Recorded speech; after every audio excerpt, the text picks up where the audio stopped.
ಯಾರು ನೋಡಿಲ್ಲ. ಜಮೀನವ್ರು ಮಾತಾಡೋದ್ರಿಂದ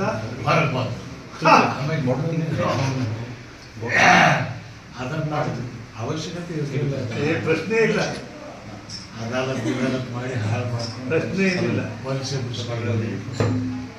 ಸೊ ಅದಕ್ಕೆ ನನ್ನ ರೈತ ಸಭೆಯಲ್ಲಿ ಬಿಜೆಪಿ ನಾವುಂಟು 3 ಮಾಡ್ಕೊತೀವಿ. ಇಬ್ರಾಹಿಂ ಸಾಹೇಬ್ ಆಮೇಲೆ ಏನು ರೈತರು ನೀವು ಒಪ್ಕೊಂಡು ಜಮೀನು ಕಳ್ಕೊತಾ ಇದ್ದೀವಿ ಅದ್ರ ಪರಿಹಾರ ಸರ್ಕಾರ ಒಪ್ಕೊಂಡು ಕೊಡ್ತಾರೆ ಅಷ್ಟೇ. ನಾವು ರೈತರು ಅದಕ್ಕೆ ಒಂದು ಗುಂಟೆನೂ ಪ್ರವೇಶ ಮಾಡಂಗಿಲ್ಲ. ಅದನ್ನು ನಾವು ರೆಸಲ್ಯೂಷನ್ ಮಾಡೇಬಿಟ್ರು. ಅದಾದ್ಮೇಲೆ ಸಿಗಾಗಲೇ ಮಾತಾಡಿದ್ರು 70,000 ಎಕರೆ ಆಗಿದೆ ಕೊಡ್ರಿ 15 ವರ್ಷ ಅಷ್ಟೇ. 15 ವರ್ಷ ಕೊಡಿ ಸರ್ಕಾರದ ತೀರ್ಮಾನ ಕೊಡಿ. ಒಟ್ಟಲ್ಲಿ ಎಲ್ಲೆಲ್ಲಿ ಮಾಡಿದ್ರು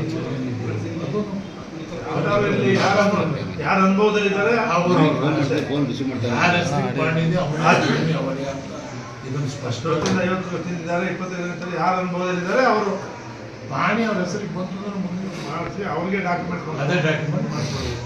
ಅದನ್ನು ನಿರ್ಣಯ ತಗೊಂಡು ಸಿದ್ದರಾಮಯ್ಯ ಒಪ್ಕೊಂಡ ನೋಡು ಇದು ಆಗ್ತದಿಲ್ಲ ಹಿಂಗೆಲ್ಲ ಆಗುತ್ತೆ. ಸೊ ನಾನು ತಮ್ಮ ಒಪ್ಪಣೆ ಪಡಿತೀನಿ. ಓಕೆ ಶುಭವಾದ